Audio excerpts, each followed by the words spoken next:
and showing up for each other. Rick showed up for Sophia and me 16 years ago, and he's been showing up every day since. And that, not some family bloodline, is what truly matters. Wow, I didn't expect this post to blow up like it did. Thank you all for your supportive comments and for the awards. Gold, platinum, seriously? I've been reading them to Rick, and they've helped him feel validated in standing up to his family, something he struggled with his entire life. To answer some common questions, yes, we're considering legal action regarding the DNA testing. We have a consultation with a lawyer next week. While we probably won't pursue criminal charges, we want to know our options. Several of you mentioned restraining orders, which we're definitely considering, given Diane's history of boundary violations. No, we don't plan on attending Christmas at Frank and Diane's. We've decided to start our own traditions this year. We're thinking of renting a cabin in the mountains and inviting Rick's sisters and their families, but only if they understand and respect our boundaries regarding Frank and Diane. Several of you asked about Sophia and how she's coping. She's actually handling it remarkably well. This afternoon, she said something that made me so proud. Mom, I'm kind of glad Grandma did this. Now everyone knows the truth and we don't have to pretend anymore. Plus, I got to see Dad stand up for us. Kids are resilient, especially when they know they're loved. For those suggesting family therapy, we're already looking into it. Not to reconcile with Diane, but to help our kids process everything. A few sessions might also help Rick work through some of the guilt he's feeling about cutting ties with his parents, even though he knows it's the right decision for our family. And finally, to the person who asked if Rick has real children besides Sophia, all 3 of our children are real. Family is more than biology. I thought that was the entire point of my post. I also wanted to address something a few commenters brought up, whether Rick's sisters deserve a second chance. I'm torn on this. On one hand, they've been complicit in Diane's behavior for years. On the other hand, they've both reached out to apologize and seem genuinely remorseful. Catherine sent Sophia a beautiful text message today, telling her how proud she is to be her aunt and how much she loves her.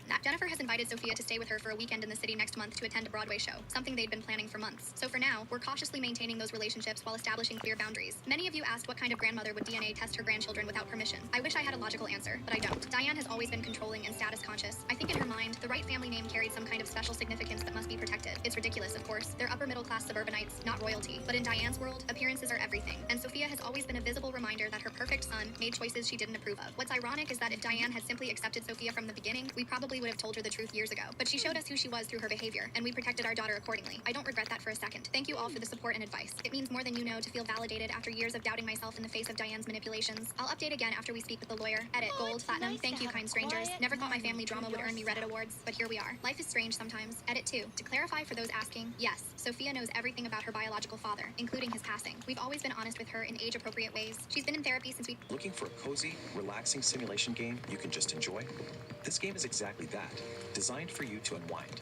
No grinding levels, no pressure, and absolutely no annoying ads. Build whatever you want, from a modern town to a laid-back village.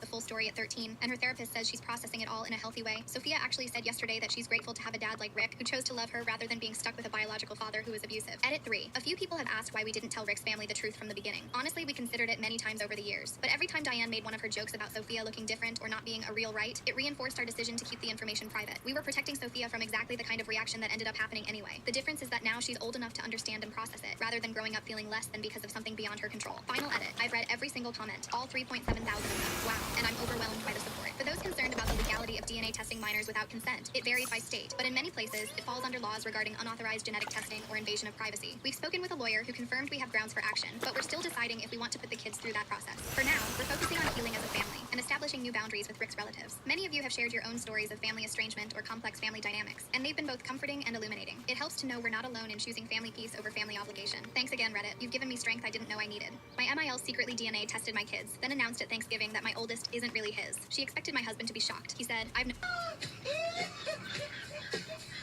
Using divorce as an excuse to extort money? Trent? How much did you deposit into that account each month, or should I save for you?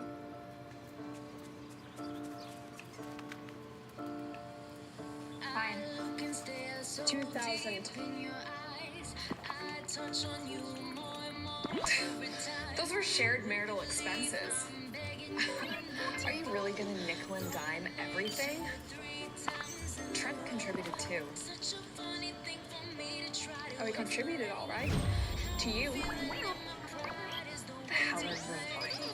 He bought you over $30 million worth of jewelry, designer clothes, all using marital assets.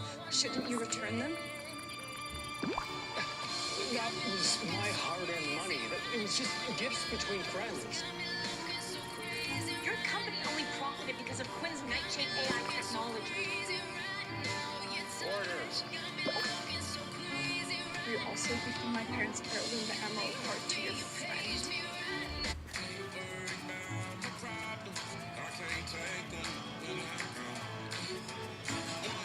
Here comes the 2 to the 3 to the 4. Tell them